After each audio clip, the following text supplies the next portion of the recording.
Hi, welcome to Lesson 7 of Organizational Behavior, Developing Healthy Organizations. This is Andrew Sears, and this week is going to focus on leadership and power. So you've been learning all this information about how organizations work, what healthy organizations are, but then what do you do with that? Really, that's where leadership comes in. So one of the models we talked about is this organizational design model on how do you bring transformation. And if you look at this model, the leader can influence all of these things. So the leader can influence strategy, culture, system, structure, and core processes. So the question is, how do you effectively do that? And that's what this week really is about. One of the things is trying to get all of these things aligned as a leader, is to get these aligned effectively. So I want to connect some dots between the material from your textbook and material that we've been covering in Competing Values Framework. So probably the most popular leadership model that has been in the past 10 years has been transformational leadership.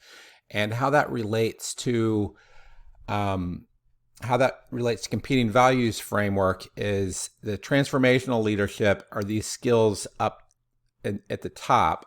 So facilitator, mentor, empathizer, visionary, innovator, motivator. And part of the reason why this has become such a popular style of leadership is because the world's changing a lot.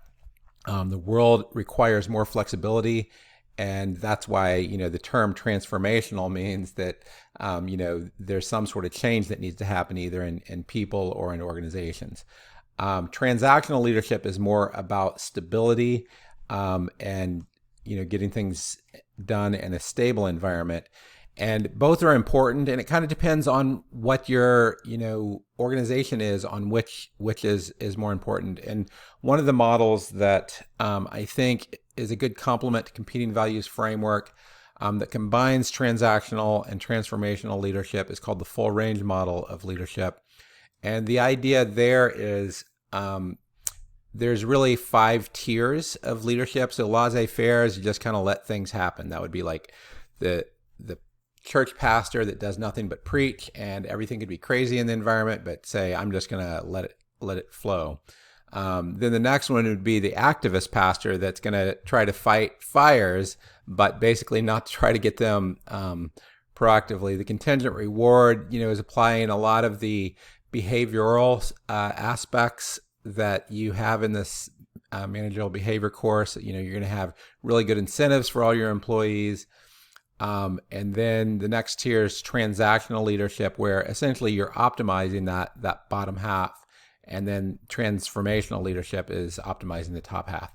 Now, the idea behind this is that depending on the situation, you may need to do any one of these 5, but in today's current environment, often transformational leadership is the most in demand and kind of the highest level. Now, I don't buy entirely that the transformational leadership kind of people often describe that as the only model or the best model. I think it depends on the situation. That would basically be saying you always need to be in the top half of Competing Values Framework. Now, a big principle I want to talk through a little bit more. Some of what you're reading in this chapter discusses. So a key thing in leading well is that you yourself are going to be balanced. So, there's kind of this tension between taking in too much outside input. So if you're a Myers-Briggs P, that's people who just take in information all day, are taking in too little outside input, saying, here's what the policy is, I don't even want to listen to you.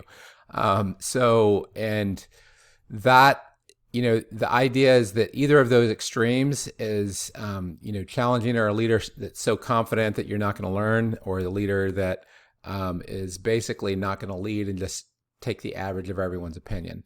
And the idea is you want to get to the center spot where you're going to display both humility and teachableness, as well as confidence and assuredness, and depending on the situation. And ultimately, that's what you're looking to do. And the same thing can happen in terms of balancing leading, visionary leading, and having paying attention to the details. So this is getting into more Myers-Briggs. So that would be the big picture. You're engaging people's hearts.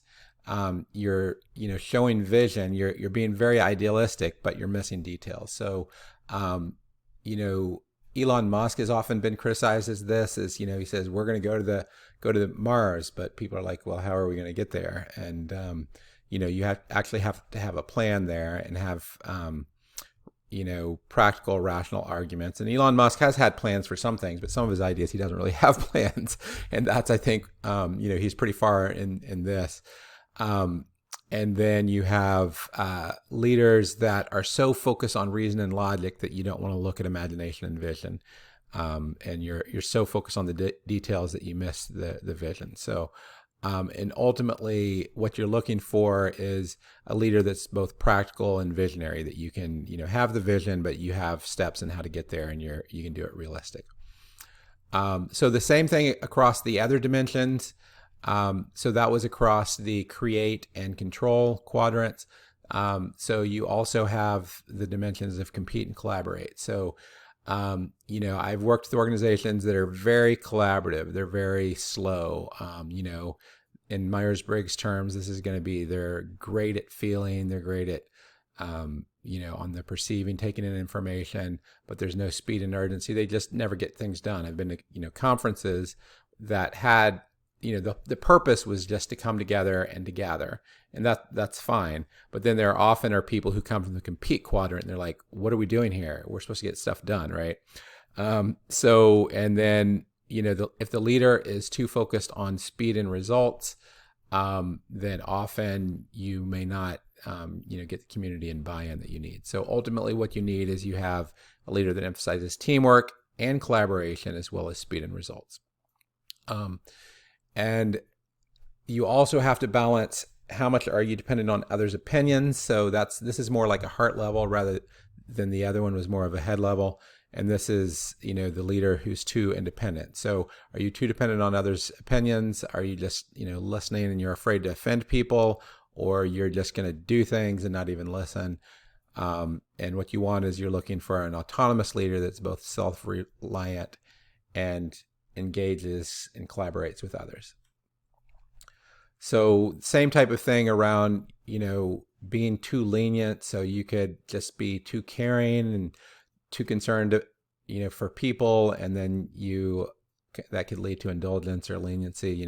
Churches are kind of notorious with this. You'll have someone who's in a position for 5 years and you don't want to let them go or transition them out because you don't want to offend someone, whereas you'd have another leader that's too confrontational. As soon as there's an issue, a minor issue, then you're just going to blast someone about it, and too challenging, and people might feel abused or oppressed. And ultimately what you're looking for is caring confrontation. So that's how you apply competing values framework to some of these leadership principles. Part of why this is important is next week we're going to talk about how you're going to lead a change management process. And as we talked about before, I'm not going to go into all the details of this. What you've been doing up to now is you've been focusing on identifying the change. Next week, you're going to be talking more about the details and then the approach. The implement and monitor, you're not going to be able to do in this class, right? But ultimately, this part takes leadership. So I want to just conclude with a quick overview of what the major project is for this week.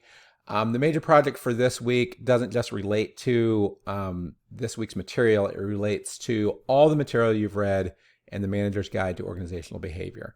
So the idea is that your supervisor has said, I want you to write an 8 to 10 page paper where you apply the principles from all the chapters you've read just in this book. You're not going to do the other material. It could come from the videos that relate to this book. There are some videos that are basically the lectures that are tied to this book. And how does that apply to your organization? And then summarize that in the Manager's Guide to Organizational Behavior. And there's going to be more details in the assignment description. So this is one of your 2 biggest projects in the course, so please spend time on this. And you should have been taking notes every time you go through the book and as you go through those lectures related to the book. And then the idea is that you can take a lot of your notes and apply them here. It could also be helpful if you're trying to remember what was covered in various chapters to re-review the slides that are available. So thanks a lot.